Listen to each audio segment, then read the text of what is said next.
আমবাৰীৰ ৰগপৰ কাৰ্যালয়ত ৰাজ্যিক বিজেপিৰ নেতৃত্ব আজি উপস্থিত হয়। সভাপতি দিলীপ শইকীয়াসহ কেইবাগৰাকীও নেতা উপস্থিত আমবাৰীত। জয়ন্ত মল্ল বৰুৱাও আছিল সজাতি দলটোত। উপস্থিত থাকে বিজেপিৰ সাংগঠনিক সম্পাদক ৰবীন্দ্ৰ ৰাজু। বিজেপি নেতৃত্বক আদৰণি জনাই অগপ সভাপতি অতুল বৰাই। অগপৰ কাৰ্যালয়ত যুটীয়া সংবাদমেলো সম্বোধন কৰে দুই দলৰ সভাপতিয়ে।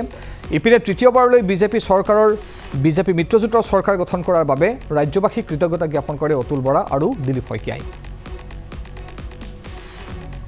বা তিনিওটা দলে বা NDA হিচাপে যি সংকল্প পত্ৰ বা মেনিফেষ্টো আমি প্ৰস্তুত কৰি ৰাইজৰ সন্মুখত দিছোঁ, সেই মেনিফেষ্টোৰ প্ৰতিটো বিষয় অনাগত দিনত প্ৰাথমিকতাৰ আধাৰত অন প্ৰায়ৰিটি আমি প্ৰতিটো বিষয় আমি কাৰ্যকৰী কৰিবৰ কাৰণে আগবাঢ়িম।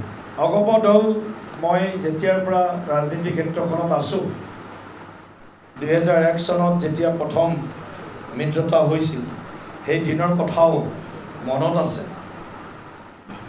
তাৰ পৰৱৰ্তী সময়ত অসমৰ যি ৰাজনৈতিক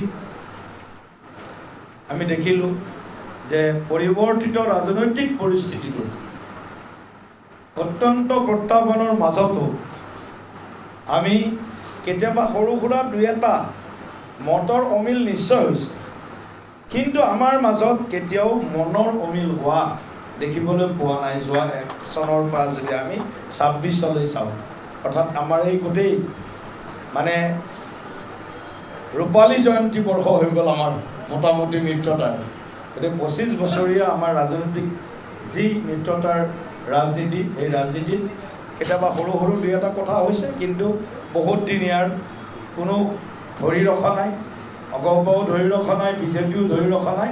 কাৰণ আমি জানো যে ৰাজ্যখনক যদি আগবঢ়াই লৈ যাব লাগে, তেনেহ'লে আঞ্চলিকবাদৰ যি আচলতে প্ৰকৃত, মই ক'ম যে অগপ দলটো ৰাজ্যখনৰ বা দেশখনৰ ভিতৰত আঞ্চলিকতাবাদৰ ধ্বজাবাহক এটা পিয়ৰ ৰাজনৈতিক এটা দল। তৃতীয়বাৰৰ কাৰণে আমাৰ চৰকাৰ ইয়াত NDA চৰকাৰ হৈছে।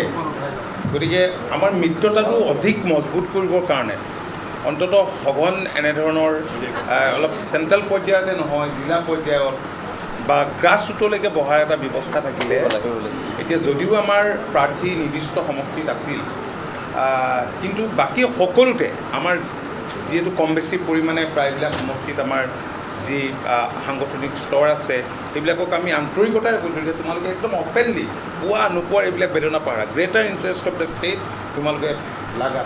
তাৰ মাজত এটাতো হালৰ মাজত শিঙিটোতো থাকেই, এটা এইটো অস্বীকাৰ নকৰোঁ। গতিকে এই দিশটো মই ভাবোঁ যে আপুনি আৰু বিশেষভাৱে আমি মুখ্যমন্ত্ৰীক এই কথাটো আমি কওঁ, ইতিমধ্যে কৈছোঁ। মই ভাবোঁ যে নিশ্চিতভাৱে অহা 5টা বছৰ আমাৰ কাৰণে সম্পৰ্কটো অধিক মধুৰ হ'ব, কটকটীয়া হ'ব, আৰু আমি বহুখিনি কাম আমি ঐক্যবদ্ধভাৱে কৰিবলৈ সক্ষম হ'ম।